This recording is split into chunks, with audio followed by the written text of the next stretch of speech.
bangkit berdiri. Bukan dengan barang fana, bukan dengan barang fana.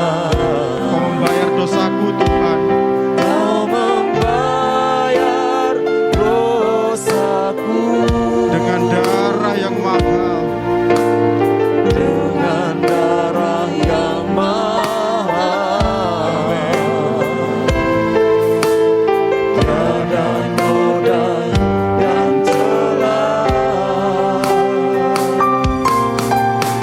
bukan dengan emas perak. Kau menebus diriku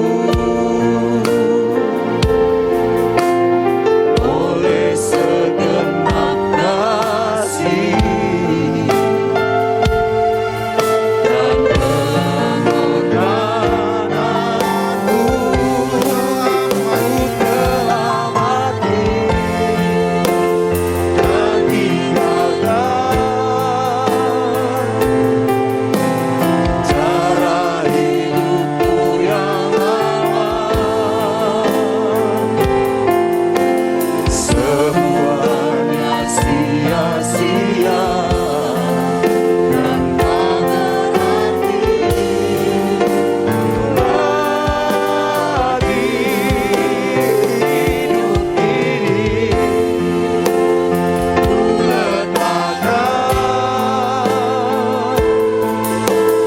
pada pesta-Mu ya Tuhan. Jadilah padaku seperti yang Kau ingini.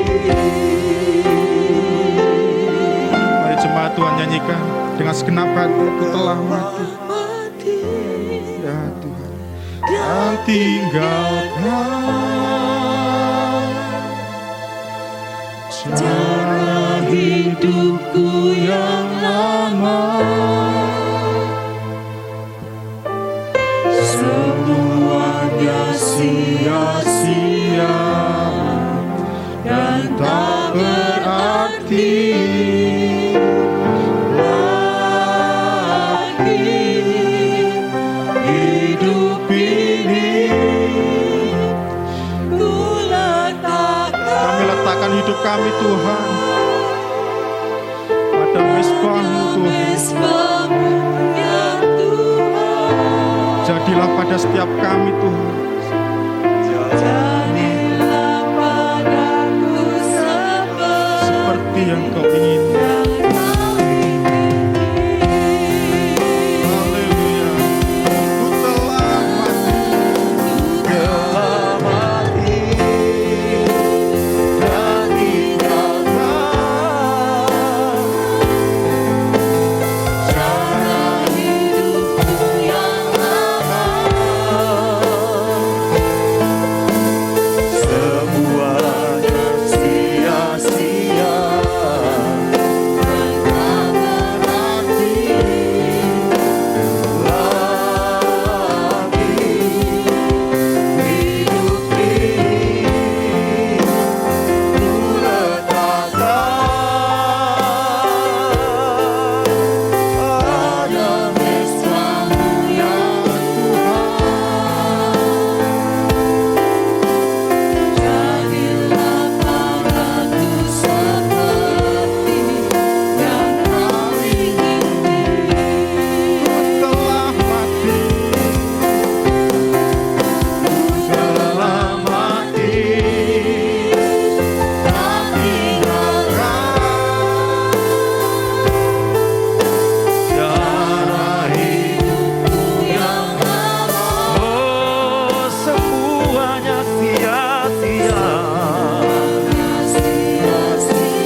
Kita ada di dalam kuasa kebangkitan Tuhan. Kalau kita boleh beribadah, menikmati hadirat Tuhan, semua berkat kemurahan Tuhan. Terima kasih Tuhan.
Engkau sungguh baik Tuhan. Engkau teramat baik. Terima kasih buat kuasa-Mu di dalam hidup kami. Kami akan mendengarkan kebenaran firman. Urapi hamba-Mu, urapi kami semua Tuhan. Di dalam nama Tuhan Yesus, haleluya, amin. Kita baca bersama-sama firman Tuhan. 2:3. Dan jika Kristus tidak dibangkitkan, maka sia-sialah kepercayaan kamu dan kamu masih hidup dalam dosamu. Sekali lagi kita baca 2:3. Dan jika Kristus tidak dibangkitkan, maka sia-sialah kepercayaan kamu dan kamu masih hidup dalam dosamu. Amin. Dipersilakan duduk.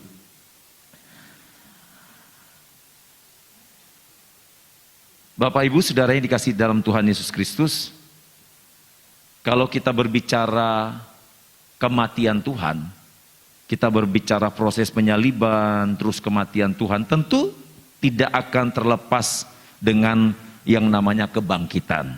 Ya, firman Tuhan menegaskan kepada saya dan saudara bahwa jika Kristus tidak dibangkitkan, maka sia-sialah kepercayaan kamu. Maka sia-sialah kepercayaan saya dan saudara. Maka sia-sialah kepercayaan kita semua. Dan kita tetap hidup di dalam dosa. Jadi sebenarnya saudara, kartu asnya memang tidak bisa dipisahkan antara satu dengan yang lainnya. Tetapi tidak dapat dipungkiri kebangkitan Tuhan. Kebangkitan Yesus dari kematian. Justru disitulah letak kemenangan iman kita sebagai orang yang percaya kepada Kristus. Hari ini saya beri tema kebangkitan yang menghidupkan. Kebangkitan yang menghidupkan. Saudara yang dikasihi di dalam Tuhan Yesus Kristus, sebenarnya ada apa sih dengan kebangkitan Kristus? Mengapa kebangkitan Kristus itu begitu menjadi penting buat saya dan buat saudara? Mengapa kebangkitan Yesus menjadi sesuatu yang benar-benar harus dialami oleh setiap orang yang percaya dalam kehidupan setiap hari? Kenapa saudara? Karena sekali lagi iman kita, hidup kita, kekristenan kita semuanya tidak ada artinya kalau Yesus tidak bangkit. Saudara mungkin sudah mendengar firman Tuhan ini setiap tahunnya, atau bahkan mungkin dimanapun saudara ketika berada keluar kota dan lain sebagainya. Mungkin saudara sering mendengar tentang khotbah-khotbah soal kebangkitan. Tetapi saudara, khotbah atau hal-hal yang berbicara tentang kebangkitan Tuhan Yesus itu tidak akan pernah luntur ditelan oleh zaman. Dan ini akan selalu diberitakan oleh hamba-hamba Tuhan, oleh siapapun juga. Yesus sebagai sentralnya, Yesus sebagai pokoknya. Untuk itu saudara, ketika kita menerima Yesus sebagai Tuhan dan Juru Selamat, maka tidak ada alasan buat kita untuk tidak percaya dengan kebangkitan. Saat kita percaya Yesus sebagai Tuhan dan Juru Selamat, berarti kita harus percaya yang namanya proses penyaliban, kita harus percaya yang namanya kematian Yesus, dan juga kita harus percaya yang namanya kebangkitan Tuhan. Murid Yesus, Thomas, dikatakan oleh firman Tuhan, dia tidak percaya kalau Yesus sudah dibangkitkan. Dia tidak percaya bahwa Yesus telah bangkit dari maut. Apa yang terjadi jika Kristus, jika Yesus tidak dibangkitkan? Apa yang terjadi jika saya dan saudara tidak menerima berita kebangkitan Tuhan? Firman Tuhan katakan di dalam 1 Korintus 15 ayat yang ke-17 ini, sia-sia kepercayaan kita. Sia-sia kepercayaan saya dan saudara. Sia-sia semuanya. Dalam bahasa aslinya yaitu memakai kata mataios. Sia-sia, dengan lebih spesifik dikatakan adalah kesia-siaan ini ada kehampaan di dalamnya. Kosong. Sesuatu yang kosong, sesuatu yang hampa. Jadi ketika firman Tuhan katakan kalau Yesus misalnya tidak dibangkitkan dan itu menjadi sia-sia, benar-benar sia-sia saudara. Benar-benar itu adalah sesuatu yang kosong. Tidak ada kekuatan di dalamnya. Hanya yang namanya penyaliban, hanya yang namanya kematian, tanpa ada kekuatan, tanpa ada kebenaran sejati di dalamnya. Tapi ketika Yesus bangkit dari kematian, ketika Yesus bangkit dari kubur, maka ada kekuatan, ada kebenaran, ada kesuksesan, ada hasil dari sesuatu yang tidak berguna menjadi berguna, dari sesuatu yang tidak ada tujuan menjadi ada tujuan. Itulah inti atau semangat dari kebangkitan yang menghidupkan bagi orang yang percaya. Firman Tuhan juga katakan kalau Yesus tidak dibangkitkan, kita tetap hidup di dalam dosa. Sebaik apapun yang saya dan saudara lakukan, mungkin saudara membantu orang si A, si B, si C setiap hari. Tetapi kalau iman kita dikatakan bahwa Yesus tidak dibangkitkan, tetap saja yang kita lakukan sia-sia. Kenapa saudara? Artinya kita hanya melakukan perbuatan-perbuatan baik, perbuatan-perbuatan soleh, di mana perbuatan-perbuatan baik, perbuatan-perbuatan soleh itu tidak membawa kita kepada keselamatan. Kalau saya dan saudara bisa melakukan perbuatan-perbuatan baik, kalau saya dan saudara bisa melakukan perbuatan-perbuatan yang soleh, perbuatan-perbuatan yang luhur, itu bukan karena kita mampu melakukannya, tetapi karena kita mendapatkan terlebih dahulu kasih karunia dari Tuhan. Ya, di sini letak perbedaan saudara. Keyakinan kita kepada Kristus, titik perbedaannya di sini. Ketika kita percaya kepada Yesus sebagai Tuhan dan Juru Selamat, firman Tuhan katakan kita sudah selamat.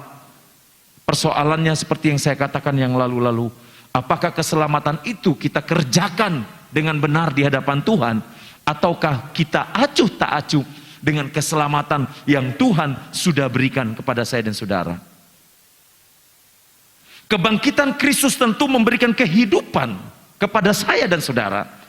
Kebangkitan Kristus tentu memberi kehidupan kepada semua orang, tidak terkecuali, seluruhnya tidak terkecuali. Kebangkitan Kristus memberikan kehidupan. Kehidupan yang bagaimana? Apakah sekedar kehidupan kita bernafas seperti sekarang ini saudara? Apakah kehidupan dengan saudara bisa melakukan aktivitas saudara sehari-hari? Tidak, bukan hanya berhenti sampai di situ, tetapi lebih menyangkut dengan iman kita. Ketika Kristus dibangkitkan dan ketika Kristus memberikan kehidupan, maka yang pertama yang Tuhan hidupkan adalah menghidupkan kembali iman kita kepada Yesus. Iman saya dan saudara dihidupkan di dalam Kristus. Dalam Ibrani pasal 11 ayat yang pertama, saudara, Ibrani pasal 11 ayat yang pertama, di situ dikatakan oleh firman Tuhan, iman adalah dasar dari segala sesuatu yang kita harapkan dan bukti dari segala sesuatu yang tidak kita lihat. Iman adalah dasar dari segala sesuatu. Bangunan ini ketika hendak dibangun, tentu yang pertama dilakukan adalah menggali tanah dan nantinya ditumpuk oleh berbagai batu-batu gunung yang kuat dan dicampur dengan pasir, semen dan lain sebagainya. Tentunya nantinya akan dibuat yang namanya fondasi, dan itulah yang menjadi dasar bangunan ini untuk berdiri. Demikian juga dengan kekristenan kita, Bapak Ibu Saudara yang dikasihi Tuhan. Di dalam kekristenan kita, iman saya dan saudara ini sangat penting. Iman saya dan saudara ketika percaya Yesus disalibkan, itu sudah luar biasa. Iman saya dan saudara ketika saudara percaya Yesus mati, itu lebih luar biasa. Dan ketika iman saudara percaya bahwa Yesus benar-benar dibangkitkan dari kematian, wah saudara, ini luar biasa saudara. Bagaimana mungkin saudara kita bisa mempercayai Yesus sebagai Tuhan dan Juru Selamat kalau Roh Kudus tidak taruh iman di dalam kehidupan kita? Saudara, tidak mudah untuk mempercayai Yesus sebagai Tuhan dan Juru Selamat. Tidak mudah saudara. Dalam kapasitasnya sebagai manusia, kita harus mempercayai Dia sebagai Tuhan. Tetapi Dia sudah membuktikan ketuhanannya. Dia sudah membuktikan keilahiannya. Ketika Dia membangkitkan orang yang mati, ketika Dia menghidupkan kembali Lazarus dari kubur, kurang lebih 4 hari, sudah bau. Tetapi Yesus tetap sanggup untuk menghidupkan. Kalau Dia bisa sanggup menghidupkan, apalagi dirinya sendiri kan saudara.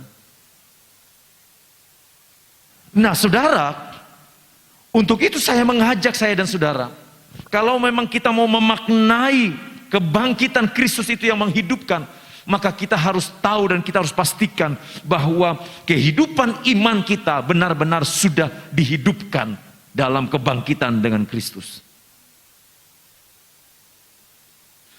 Kebangkitan Kristus selain memberikan kehidupan buat iman saya dan saudara, juga kebangkitan Kristus memberikan kehidupan atau menghidupkan harapan saya dan saudara. Harapan apa itu saudara? Harapan tentang janji kedatangan Tuhan Yesus kali yang kedua. Ada satu lagu yang mungkin saudara tidak mengetahui sebagian ya. Dia berkata begini, ada pertemuan di udara, pertemuan yang manis.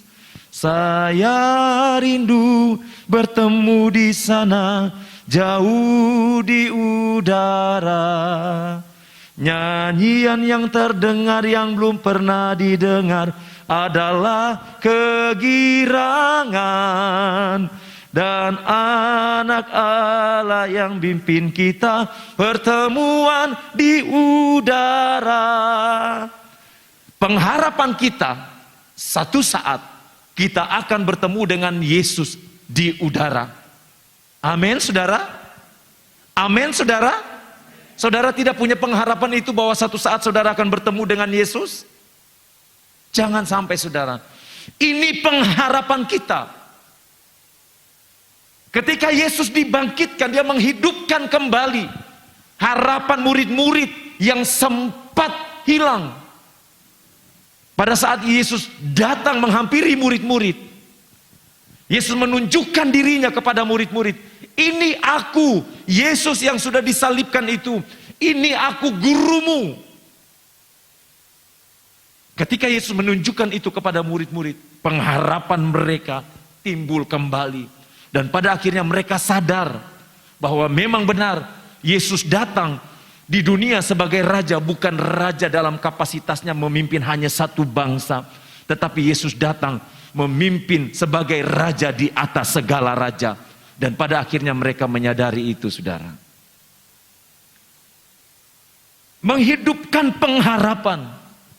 Dalam 1 Petrus pasal yang pertama ayat yang ketiga, 1 Petrus pasal yang pertama ayat yang ketiga, firman Tuhan katakan, terpujilah Allah dan Bapa kita Yesus Kristus, yang karena rahmatnya yang besar telah melahirkan kita kembali oleh kebangkitan Yesus Kristus dari antara orang mati kepada suatu hidup yang penuh pengharapan. Bapak Ibu Saudara yang kasih di dalam Tuhan Yesus Kristus, saya percaya ketika ada seseorang yang keliru dalam jalannya, ketika saudara melihat orang, saudara pasti akan mendoakan supaya orang itu kembali ke jalannya dengan harapan orang tersebut kembali ke jalan yang benar, bukan saudara? Ketika ada yang sakit, saudara berdoa supaya yang sakit nantinya disembuhkan dengan harapan Tuhan memberikan pemulihan kesembuhan. Ketika ada yang mengalami kelemahan, saudara datang memberikan support, memberikan semangat dengan satu pengharapan bahwa nantinya dia akan bangkit kembali. Betapa pentingnya kita menaruh pengharapan. Betapa pentingnya kita punya pengharapan, saudara. Mengapa banyak orang yang bunuh diri? Mengapa banyak orang yang rela, ibu-ibu yang rela membunuh anaknya sendiri? Akhir-akhir ini, saudara, berita tentang kematian karena perbuatan yang tidak benar terjadi terus-menerus. Inilah keadaan dunia kita. Mengapa semua itu terjadi? Karena mereka sudah kehilangan pengharapan. Mereka tidak punya pegangan. Saudara, kalau saudara punya masalah, punya persoalan, sekecil apapun pengharapan itu, tetaplah dia sebuah pengharapan yang masih bisa jadi pijakan. Tapi saudara, ketika saudara punya masalah, ketika saudara punya persoalan, saudara sudah tidak punya pengharapan sama sekali. Habis, saudara. Sekecil apapun pengharapan itu, dia akan tetap menjadi pengharapan yang nantinya bisa bertambah besar untuk menguatkan saya dan saudara. Untuk itu firman Tuhan katakan, jangan sampai kita kehilangan pengharapan. Terlebih lagi, Yesus sudah menunjukkan kepada saya dan saudara agar kita menaruh pengharapan kita hanya kepada Yesus. Untuk itu, saudara, kalau saudara tidak ingin kecewa dalam menjalani kehidupan ini, taruh pengharapan saudara kepada Tuhan. Taruh pengharapan saudara kepada Yesus. Bukankah Yesus yang sudah memanggil kita? Amin, saudara. Yesus yang sudah memberi kekuatan selama ini kepada saya dan saudara. Kenapa kita harus lari pada pengharapan-pengharapan yang lain? 1 Yohanes 3 ayat yang ketiga berkata begini. 1 Yohanes 3 ayat yang ketiga, setiap orang yang menaruh pengharapan itu kepadanya menyucikan diri sama seperti dia yang adalah suci. Setiap orang, siapapun itu, siapapun kita yang menaruh pengharapan kita kepada Yesus, menyucikan diri, menguduskan diri sama seperti dia yang adalah suci.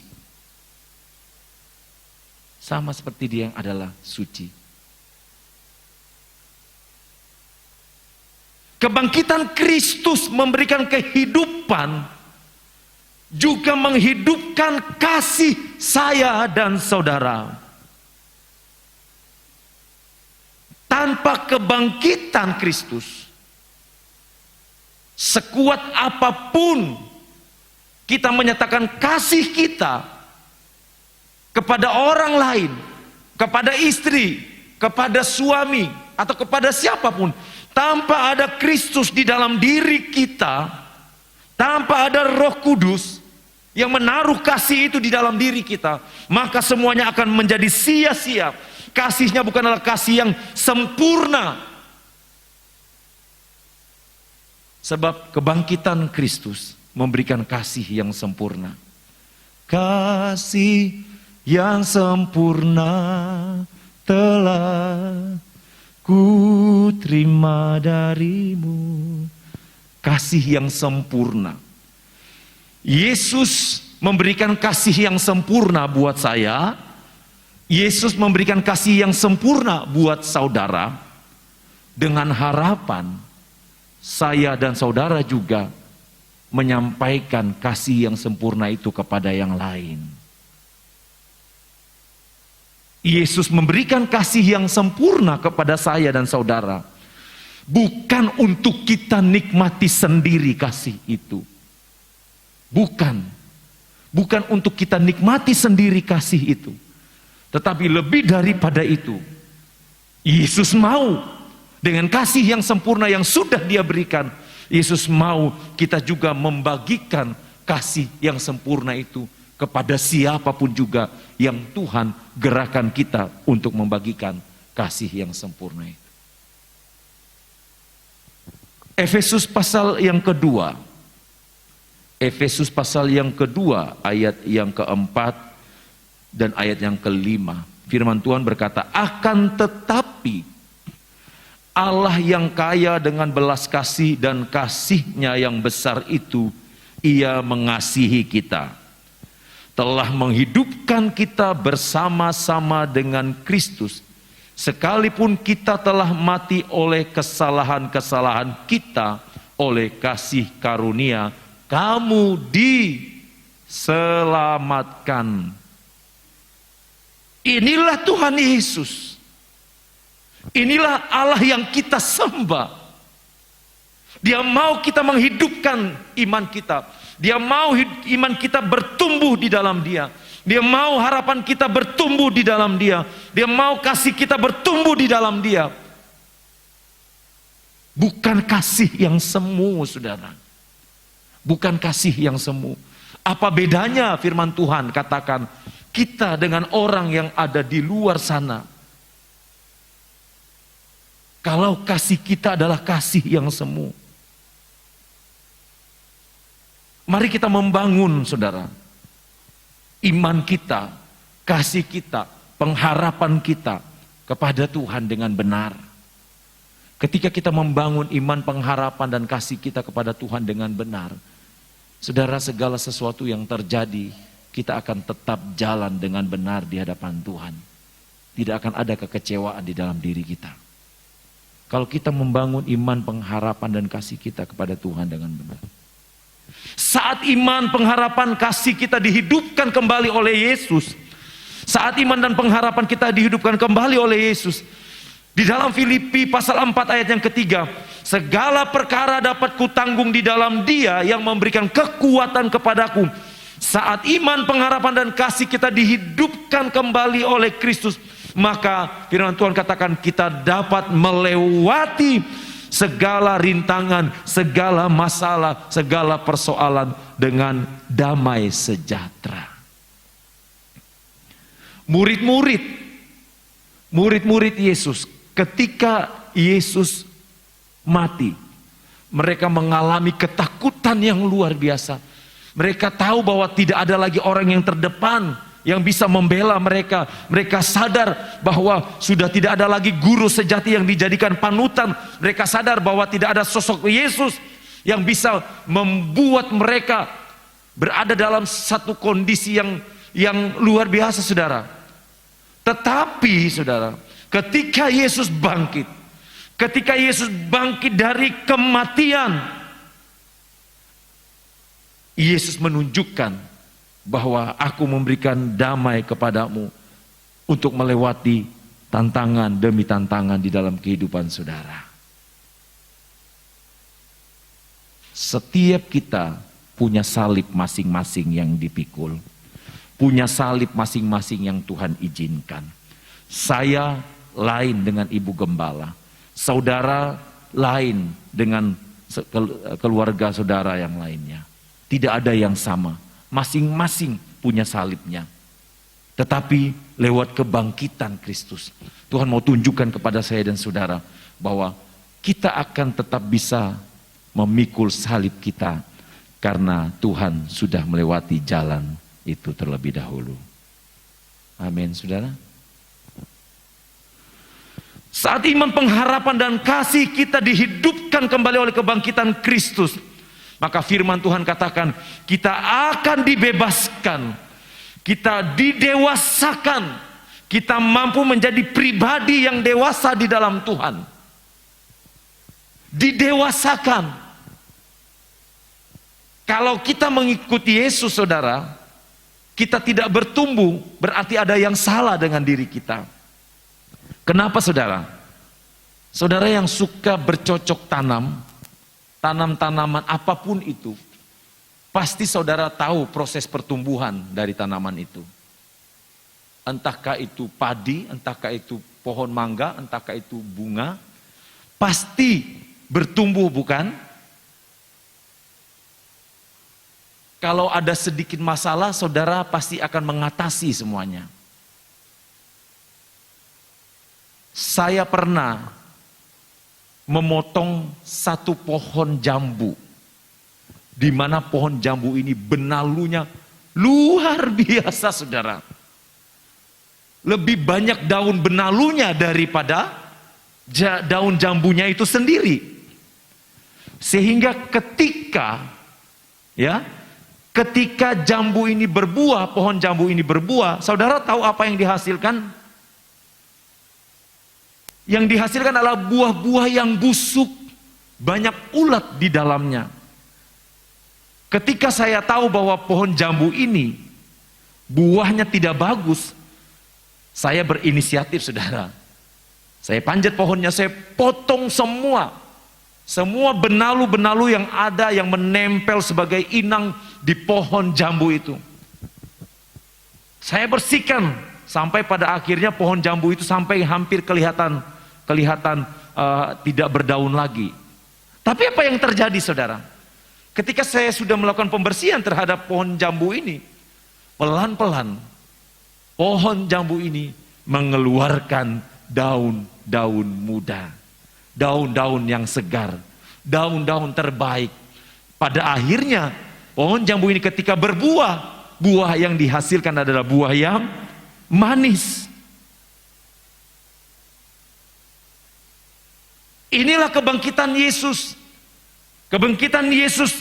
Yesus mau membawa kita terus bertumbuh dalam kedewasaan kerohanian kita. Hari ini terhitung kita lahir sebagai bayi. Setelah itu kita mengalami pertumbuhan sebagai anak-anak. Lalu kita mengalami pertumbuhan sebagai seorang teruna. Kita bertumbuh menjadi seorang remaja, pemuda. Pada akhirnya kita bertumbuh sebagai seorang dewasa dan kita menjadi orang tua. Proses yang dialami itu, Tuhan juga mau kita mengalami pertumbuhan kerohanian kita seperti itu. Firman Tuhan katakan, orang yang percaya kepada Kristus, yang benar-benar melakukan firman Tuhan, semakin hari hidupnya akan semakin benar di hadapan Tuhan. Saudara ingat firman Tuhan katakan, di akhir zaman, saya pernah sampaikan kepada saudara, di akhir zaman firman Tuhan katakan, yang suci akan semakin suci, yang najis akan semakin najis. Tidak ada area abu-abu. Suci ya suci, najis ya najis. Firman Tuhan membawa saya dan saudara kemana nih? Pilihan ada di dalam tangan saya dan saudara. Mari kita membalas kehidupan yang Tuhan sudah berikan di dalam kehidupan saya dan saudara. Biarlah kita mau hidup dalam kebangkitan. Hidup dalam kuasa kebangkitan. Jangan kita hidup dalam kehidupan yang lama kita. Apa yang menjadi kehidupan lama saudara? Biarkan berhenti di sini. Biarkan kehidupan lama itu berhenti sampai hari ini juga. Jangan simpan sampah di dalam hidup kita. Saudara, sampah satu hari saja tidak dibuang, itu sudah menyebar satu ruangan, bukan saudara? Apalagi sampah itu dibiarkan menumpuk semakin banyak. Jangan izinkan sampah masuk di dalam diri saya dan saudara. Banyak sampah-sampah yang coba dilemparkan dalam diri saya dan saudara. Mungkin itu sampah-sampah sakit hati. Mungkin itu sampah-sampah fitnaan. Mungkin itu sampah-sampah caci maki. Mungkin itu sampah-sampah direndahkan, dilecehkan. Mungkin itu sampah-sampah dijatuhkan, dihakimi, dan lain sebagainya. Saudara jangan masukkan sampah-sampah itu ke dalam diri saudara. Kalau saudara tidak ingin kerohanian saudara menerima aroma bau yang busuk. Amin saudara. Buang sampah-sampah itu. Apapun yang orang mau katakan tentang diri kita, yang penting kita dengan Tuhan benar. Amin saudara. Saya nggak peduli orang mau ngomong apa tentang saya. Yang penting saya dengan Tuhan bagaimana. Seyogyanya saudara seperti itu. Terserah orang mau ngomong apa tentang saudara. Yang penting intinya saudara dengan Tuhan bagaimana. Sebab tidak ada satupun yang dapat menghakimi saudara. Kuasa kebangkitan itu bukan untuk menghakimi. Tapi kuasa kebangkitan itu untuk membawa saya dan saudara hidup dalam kebangkitan. Namanya bangkit. Bangkit dari sesuatu yang lama. Bangkit dari kematian. Bangkit dari segala sesuatu yang mendukakan hati Tuhan. Kita bangkit. Kita hidup dalam kebenaran. Kita mau menabur kasih yang benar di dalam Tuhan. Amin saudara. Puji Tuhan. Tuhan, ini kami Tuhan. Kami mau hidup di dalam kebangkitan Tuhan. Kami tidak mau hidup dalam kehidupan yang lama kami Tuhan. Ketika kami hidup di dalam kebangkitan, maka kuasa-Mu semakin nyata di dalam hidup kami Tuhan.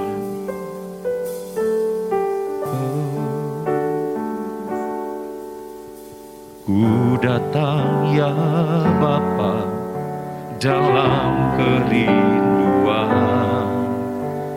memandang keindahan-Mu. Ku berikan segalanya, semuanya yang ada. Ku ingin menyenangkan hati-Mu, oh Tuhan.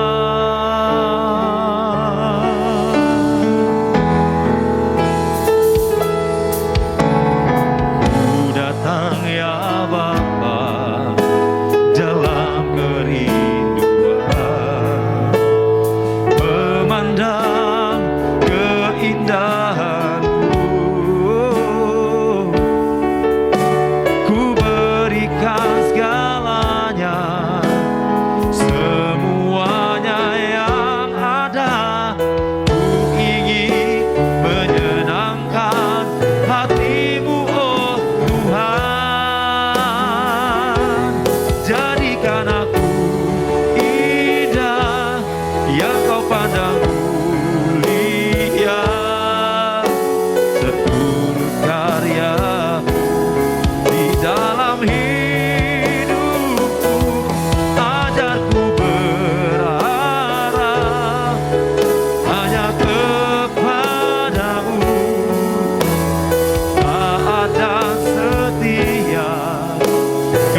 dikasih di dalam Tuhan Yesus Kristus,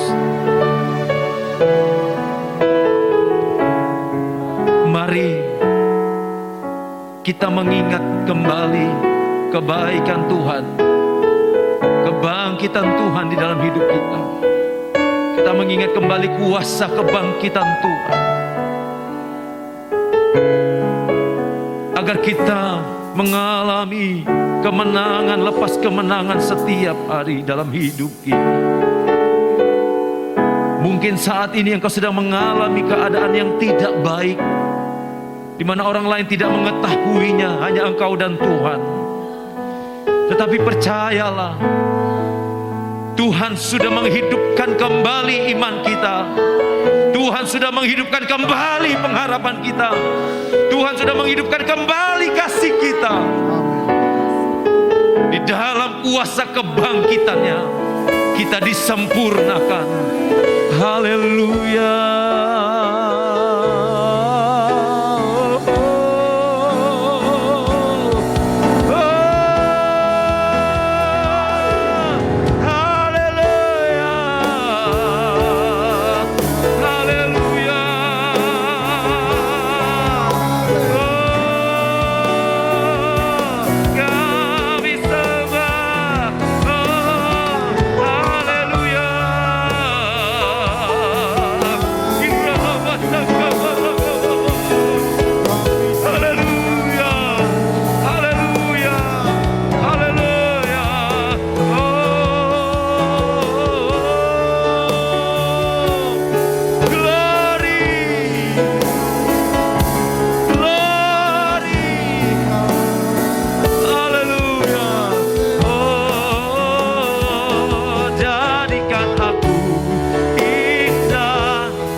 Engkau sungguh baik bagi kami Tuhan.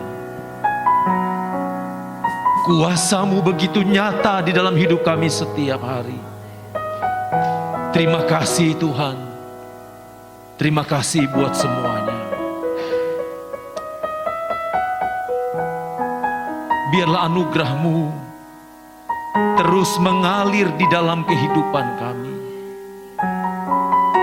Biarlah kami menyadari pengorbanan-Mu yang begitu besar buat kami Tuhan.